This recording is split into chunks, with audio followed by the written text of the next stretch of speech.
बात करेंगे जमीयत उलेमा हिंद की गवर्निंग बॉडी काउंसिल की भोपाल में हुई बैठक की, और इस दौरान मौलाना महमूद मदनी ने सुप्रीम कोर्ट के हालिया फैसलों को लेकर गंभीर सवाल खड़े कर दिए। मदनी ने कहा कि सरकार के दबाव में सरकारें काम कर रहे हैं, जो है तमाम है वो काम कर रहे हैं, सुप्रीम कोर्ट को सुप्रीम कहलाने का हक नहीं है। और उन्होंने साथ ही कहा कि जब जब जुल्म होगा तब तब जिहाद होगा। मौलाना मदनी के इस बयान पर बीजेपी ने पलटवार किया। बीजेपी नेता संबित पात्रा ने इसे विभाजनकारी सोच बताया।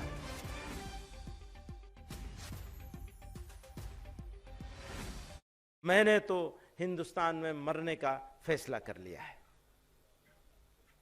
जिहाद, इस्लाम और मुसलमानों के दुश्मनों ने इस्लाम की मुकद्दस इस्तिलाहात मसलन जिहाद के लफ्ज को एक गाली, फसाद और वायलेंस का हमनाम बना दिया है। लव जिहाद, लैंड जिहाद, तालीम जिहाद, थूक जिहाद वगैरह जैसे जुमले इस्तेमाल करके मुसलमानों की सख्त दिल आज़ारी और उनके मजहब की तौहीन की जा रही है।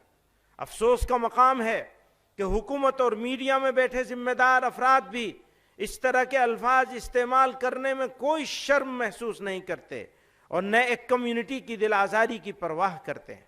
परवाह क्या करेंगे? ये तो उस कम्युनिटी की दुश्मनी में करते हैं।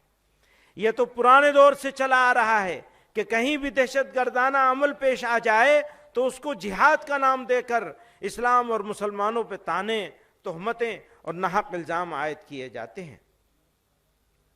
ये वाज़ेह होना चाहिए कि इस्लाम में जिहाद एक मुक़द्दस दीनी फरीज़ा है।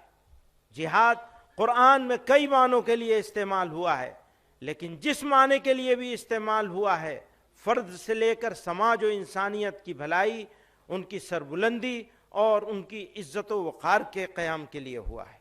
जहाँ जंग व क़िताल के माने में इस्तेमाल हुआ है वो भी जुल्म फसाद के खात्मे और इंसानियत की बका के लिए है। इसलिए जब जब जुल्म होगा तब तब जिहाद होगा। मैं इसको दोबारा कहता हूँ,